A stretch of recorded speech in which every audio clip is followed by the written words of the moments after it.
নাগরিক হিসেবে নিজেকে বড় অনিরাপদ হিসেবে অনুভব করছি। সেনাপ্রধানের কাছে 650 জন বাংলাদেশের এমপি মন্ত্রী এবং অন্যান্য নেতাকর্মীরা তাদের কাছে ছিল। এই 650 জন সে কোথায় কাকে ছেড়ে দিয়েছে তা এখনো পর্যন্ত আমরা জানি না। সরকারেরও দায়িত্ব রয়েছে এগুলো নিয়ন্ত্রণ করা, কারণ তারা তো সরকারে আছে।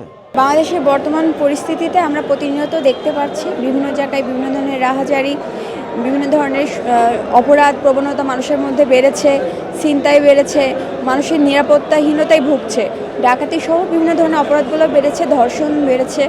তো এই মুহূর্তে আমি বাংলাদেশের একটি নাগরিক হিসেবে নিজেকে বড় অনিরাপদ হিসেবে অনুভব করছি এবং এর মূল কারণ হিসেবে আমি যেটা দেখছি সেটা হচ্ছে অপরাধীদেরকে আসলে অপরাধীদের শাস্তির আওতায় না নিয়ে আসাটা। সেই যারা অপরাধগুলো করছে তাদেরকে খুঁজে বের করে তাদেরকে আইনে উঠাই দিচ্ছে না, এই কারণেই মূলত এই অপরাধগুলো বেড়ে যাচ্ছে। আমাদের রাষ্ট্রের উচিত এই অপরাধগুলো যারা করছে তাদেরকে শনাক্ত করা এবং এই সমস্যাগুলোকে অ্যাড্রেস করা এবং একটা প্রপার সলিউশন বের করা। 5ই আগস্টের পরে ফ্যাসিস্ট শেখ হাসিনা যারা এদেশ থেকে পালায়ন করেছে এবং এই নতুন গভর্নমেন্ট ডক্টর ইউনূস সাহেব প্রধান উপদেষ্টা এই সরকার আসার পরে এদেশে আইন শৃঙ্খলা যে আপনার পরিস্থিতি সেটা স্বাভাবিক করার জন্য তার উপদেষ্টা পরিষদের যে সদস্যরা আছে এবং সে এটা দিনরাত পরিশ্রম করে যাচ্ছে। কিন্তু আমরা দেখেছি যে 5ই আগস্টের পরে ফ্যাসিস্ট শেখ হাসিনা দোসর যারা আছে বিগত 15 বছরে যাদের কাছে অনেক অর্থ আছে এবং অস্ত্রের ঝনঝনানি আমরা বিগত সালে দেখেছি। আর তারা এই দেশকে অস্থিতিশীল করার জন্য বিভিন্ন সময় বিভিন্ন রূপে কখনো আপনার কোনো যেটা অযৌক্তিক যে আন্দোলনগুলো আপনার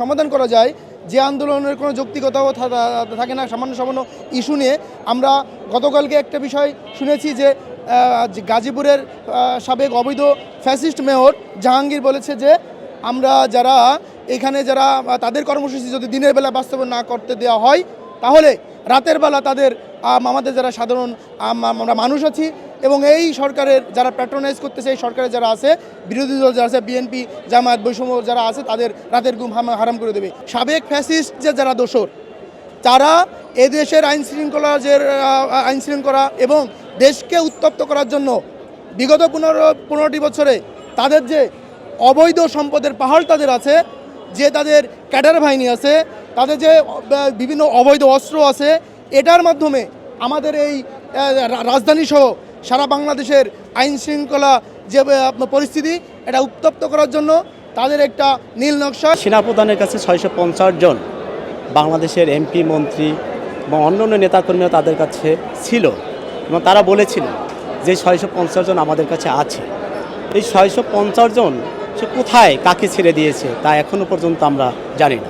আমার মনে হইতেছে যে সেই ফ্যাসিস্ট সরকারের যে এমপি মন্ত্রী আছে তারা এখনও গা ঢাকা দিয়ে আছেন, তারাই এই বাংলাদেশে লুট তারাজ এবং সন্ত্রাসী কার্যক্রমের সাথে জড়িত।